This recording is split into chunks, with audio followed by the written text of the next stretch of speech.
Hello friends, நம்ம இப்போது கேரளாவில் ஸ்பெஷலான வலிசலா எப்படி பண்ணலான்னு இந்த வீடியோவில் பார்க்கலாம். ஃபஸ்ட்டு ஒரு பவுலில் 2 ஸ்பூன் அளவு கோதுமை மாவு எடுத்துக்கோங்க. அதுக்கு தேவையான ஒரு 2 கப் தண்ணி எடுத்து நல்லா மிக்ஸ் பண்ணிக்கோங்க. நல்லா மிக்ஸ் பண்ண அப்புறம் அது கரெக்டான கன்சிஸ்டன்சியில் இருக்கணும். ரொம்ப ஃப்ளூயிடாகவும் இருக்கக்கூடாது, ரொம்ப சாலிடாகவும் இருக்கக்கூடாது. நம்ம தோசை மாவு கன்சிஸ்டன்சியில் இருக்கணும். அப்புறம் அதை நல்லா மிக்ஸ் பண்ணிக்கோங்க. மிக்ஸ் பண்ணிவிட்டு ஒரு ஸ்டவ்வில் தோசைக்கல் எடுத்துக்கோங்க. தோசைக்கல் நல்லா காஞ்ச அப்புறம் நம்ம வச்சுருந்த மாவை தோசை மாதிரி ஊற்றிக்கோங்க.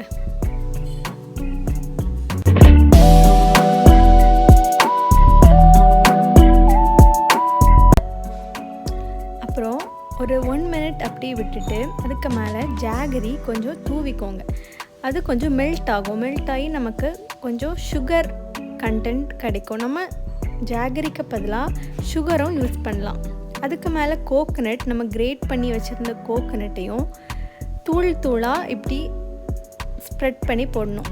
அதுக்கு மேலே வலிசலா கரெக்டான கன்சிஸ்டன்சி உடையாமல் வர்றதுக்காக நம்ம சைடில் கொஞ்சம் பட்டர் ஆட் பண்ணியிருக்கோம். அது கொஞ்ச நேரம் மூடி வச்சுட்டு ஒரு 1/2 மினிட்க்கு அப்புறம் ஓப்பன் பண்ணி அதை ஃப்ளிப் பண்ணி போடணும். 2 சைடும் ஃப்ளிப் பண்ணி எடுக்கணும்.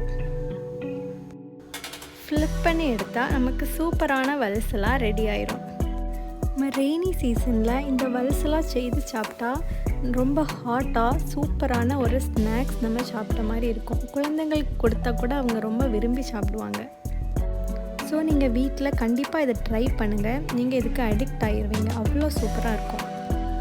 இது நம்ம பிரேக்ஃபாஸ்ட், டின்னருக்கு கூட வலிசலா நம்ம எடுக்கலாம். டயபெட்டிஸ், சுகர் உள்ளவங்க எல்லாம் இதை ஆனால் அவாய்ட் பண்ணலாம். ஏன்னா இது ரொம்ப சுகரி கண்டென்ட் இருக்கனால அவங்க கொஞ்சம் அவாய்ட் பண்ணிக்கலாம்.